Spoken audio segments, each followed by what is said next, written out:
7 desafios para os nossos dias. Hoje vamos falar da terceira igreja, a igreja em Pérgamo. Acomodar-se é morrer. Pérgamo verdadeiramente era uma cidade na Turquia, na atual Turquia. Possivelmente deste nome saiu a palavra que todos nós conhecemos como pergaminho. Uma cidade que era colocada numa elevada montanha e lá naquele lugar havia o grande templo de Zeus. Pérgamo foi a primeira cidade da Ásia também a erigir um templo em honra de Augusto, conhecida por escolas de medicina. Asclépio, deus da saúde, simbolizado por uma serpente, ali era adorado e tinha um magnífico templo. Realmente aquele lugar era um lugar também magnífico, tinha uma biblioteca com mais de 200.000 exemplares de pergaminhos. E neste lugar, em Pérgamo, encontramos uma igreja que verdadeiramente, ainda que conhecendo quem Deus era, acomodou-se. Esta carta encoraja-nos a olhar para Cristo, que conhece a nossa vida. E esta é uma constante nas cartas do Apocalipse. Cristo, Deus, é um Deus que nos conhece. Ainda que eu ande pelo vale da sombra da morte, tu estás comigo. Salmo 139 diz: cercas o meu andar e o meu deitar e conheces todos os meus caminhos. Este conhecimento e proximidade de Deus deve nos fazer descansar. Conhece o quê? O lugar onde aquela igreja estava. Num lugar difícil. Aqui mesmo referenciado como o trono de Satanás. Um antigo escritor disse que aquela cidade se entregou à idolatria mais do que toda a Ásia. Pérgamo era um centro de idolatria. O templo de Dionísio, Asclépio, Zeus, Diana aí estavam. Agora, é importante nós pensarmos que ídolo é tudo aquilo que toma o lugar de Deus. E sempre que a falsa adoração acontece, Satanás toma lugar. E por isso não é estranho pensarmos que este era o trono de Satanás. Cristo conhece aqueles que eram fiéis, que permaneceram fiéis ao nome de Cristo. Numa sociedade pluralista, nós às vezes somos tentados a pensar que Cristo é mais um.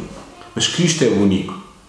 Há vários anos atrás perguntaram ao grande apresentador de talk show, Larry King, se pudesse escolher qualquer pessoa do outro lado da história para entrevistar, quem seria?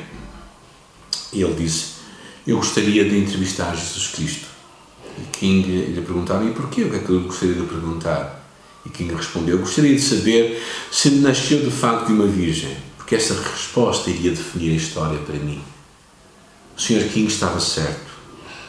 A história humana é definida para saber se Jesus é ou não Deus. Se Ele é Deus, nós só podemos amá-lo e temer o seu nome. Mas se Ele não o for, então é mais um na história. Quem é Jesus para ti? Essa é a pergunta essencial que tu e eu não podemos fugir.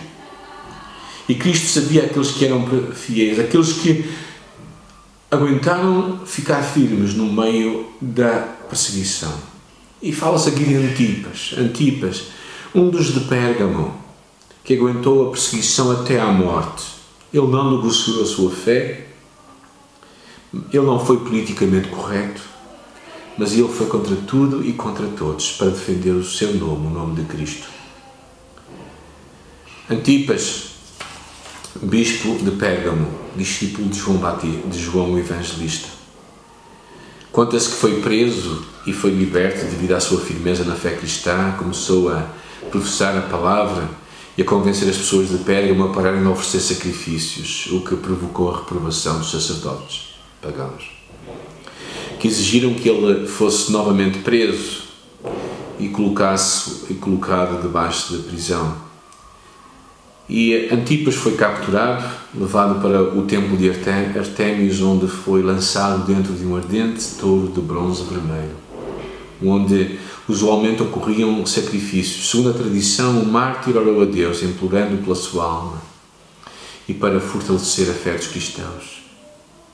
E à noite os cristãos levaram o seu corpo, intocado pelas chamas, para a cidade onde foi enterrada. Daqui se diz dele: minha testemunha, meu fiel.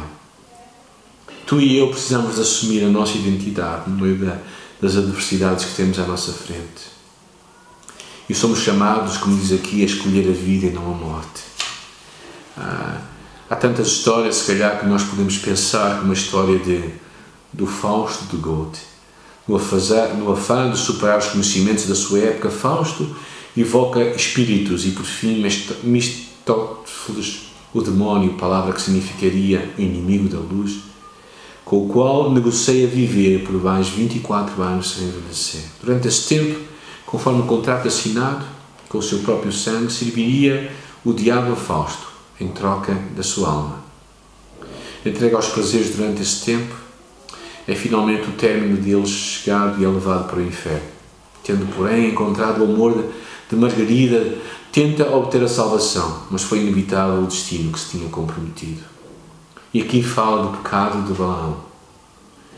A ideia de que às vezes trocarmos os prazeres do momento em troca dos valores do reino de Deus. E esta é uma das grandes dificuldades que se calhar nós todos enfrentamos. Em nome do amor, às vezes toleramos a impureza. Será que isto não nos é familiar? Muitas igrejas vivem este erro trágico hoje. Elas se recusam a manter os padrões da palavra de Deus.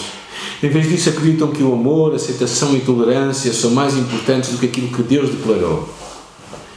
E temos que relembrar a primeira carta, a carta de Éfeso. O balanço de sermos pessoas profundamente comprometidas com a palavra deve-nos também levar a ser, como Jesus no seu ministério, amigos dos pecadores. Porém, não devemos nem podemos sacrificar a doutrina bíblica em nome do amor, mas antes, como Paulo nos desafia a falarmos a verdade em amor. E esta igreja cedeu à pressão. Por isso, o versículo 12, com o qual começa, é muito importante.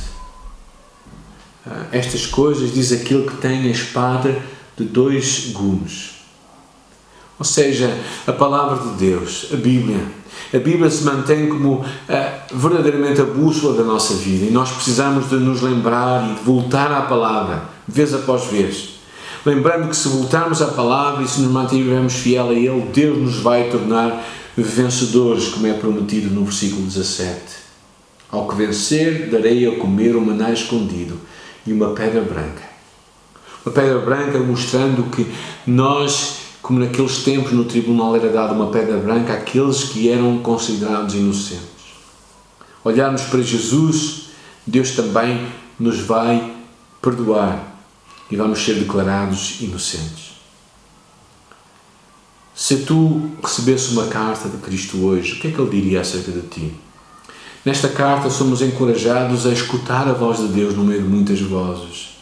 Cristo conhece onde tu estás, o lugar onde tu vives, a tua família, os teus amigos, as tuas lutas. Ele espera que eu e tu permaneçamos fiéis no meio das dificuldades. E como esta igreja, mesmo tendo bons exemplos como Antipas, que havia sido morto por causa da sua fé, somos chamados a não nos comprometermos, a não nos desviarmos daquilo que Deus tem para nós. Pequenos desvios levam à contaminação e vai comprometer o nosso futuro. E que Deus te ajude a ti e a mim a permanecermos fiéis e não nos contaminarmos, para a glória do seu nome. Que assim seja.